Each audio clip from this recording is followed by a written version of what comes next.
क्रांती news, आवाज सर्वसामान्यांचा।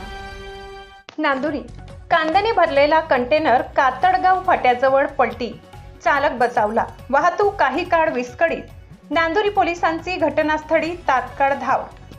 कळवण तालुक्यातील अभोणा येथून कांदा घेऊन निघालेला MH46 CR 9521 क्रमांकाचा कंटेनर कातडगाव फाट्याजवळ आज शुक्रवार दिनांक 17 जुलै रोजी दुपारी 3 ते 3:30 वाजेच्या दरम्यान पलटी झाल्याची घटना घडली।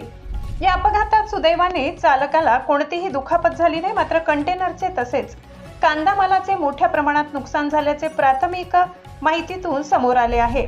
मिळालेल्या माहितीनुसार मोहनदरी फाट्यापासून पुढे असलेल्या तीव्र उताराचा योग्य अंदाज चालकाला न आल्याने कंटेनरवरील नियंत्रण सुटून वाहन पलटी झाल्याचा प्राथमिक अंदाज व्यक्त केला जात आहे।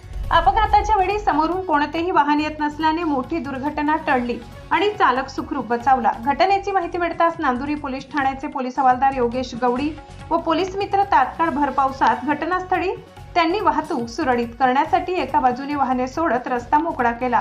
दरम्यान अपघात पाहण्यासाठी अनेक वाहन चालकांनी घटनास्थळी गर्दी केल्याने काही काळ वाहतुकीवर परिणाम झाला। या अपघातात कंटेनरचे आणि त्यामधील कांदामालाचे नुकसान झाले असून पुढील पंचनामा व आवश्यक कार्यवाही नांदुरी पोलिसांकडून करण्यात येत आहे। महाराष्ट्र क्रांती न्यूज साठी विभागीय संपादक किरण हिरे, नांदुरी, कळवण। अशाच नवनवीन बातम्या पाहण्यासाठी आमच्या महाराष्ट्र क्रांती न्यूज या YouTube चॅनलला लाईक करा, सबस्क्राईब करा आणि बेल आयकॉनला प्रेस करा।